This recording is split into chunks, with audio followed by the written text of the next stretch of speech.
selamatku. Sungguh besar Kau Allahku. Aku memuji Juru Selamatku. Sungguh besar Kau Allahku. Aku memuji Juru Selamatku. Sungguh besar Kau Allahku.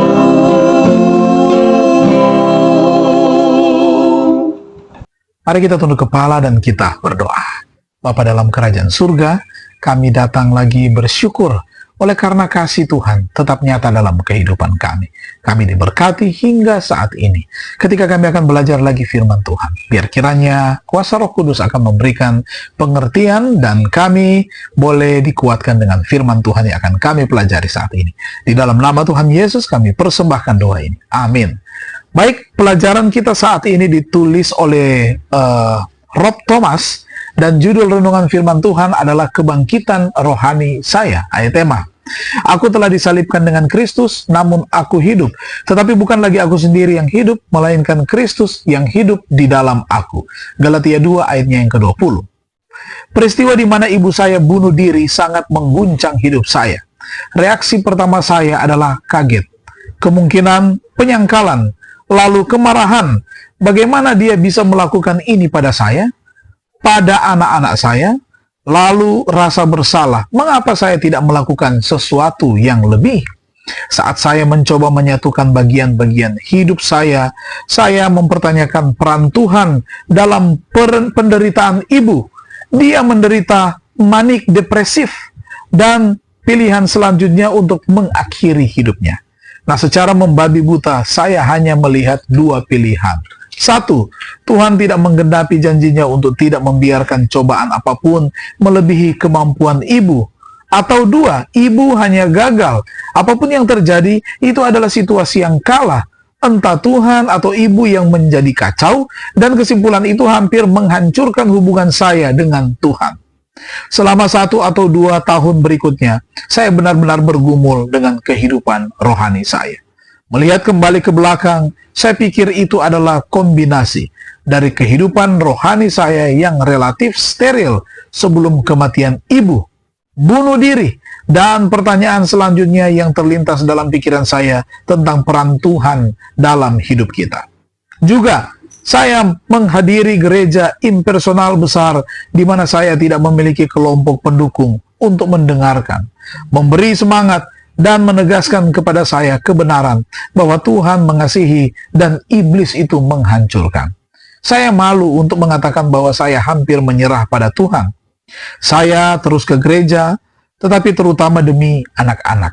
Meskipun saya sedang berjuang, saya tetap percaya pada Tuhan supaya anak-anak tetap berhubung kepada Tuhan atau terhubung kepada Tuhan. Saya tidak menginginkan mereka bertumbuh dewasa dengan tidak pergi ke gereja karena saya.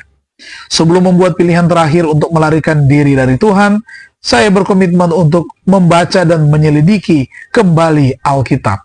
Nah, saya membaca buku karya Philip Yancey yang berjudul Where is God When It Hurts. Itu sangat membantu saya untuk bangun dan mencium aroma mawar. Keluarga saya juga mulai menghadiri gereja yang lebih kecil, di mana saya terlibat dan berteman dengan orang-orang yang mengasihi saya. Apapun yang terjadi, dan saya memulai terapi. Nah, selama 5 tahun terakhir ini saya benar-benar menjadi hidup kembali secara rohani.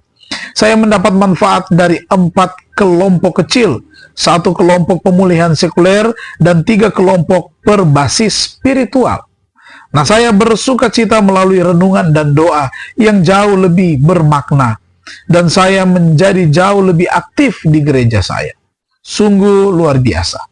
Suatu kebangkitan rohani bagi saya pribadi.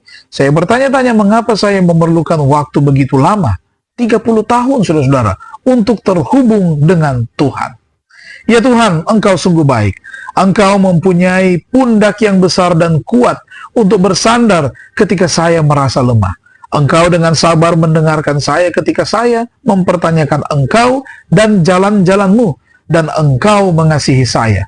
Bagaimanapun situasinya, terima kasih Tuhan. Mari kita berdoa. Kami bersyukur, kami memuliakan nama-Mu.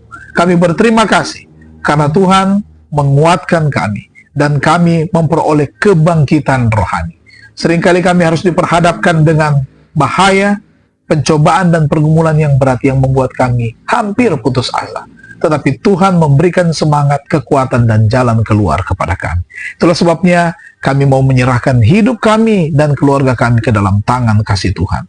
Biar kiranya Tuhan akan menguatkan kami, menyertai kami lagi di hari yang baru ini. Melalui Allah Roh Kudus yang akan menghibur dan menguatkan kami, menasihati kami melakukan yang berkenan kepada Tuhan. Sehingga berkat melimpah, menjadi bagian semua anak-anak Tuhan.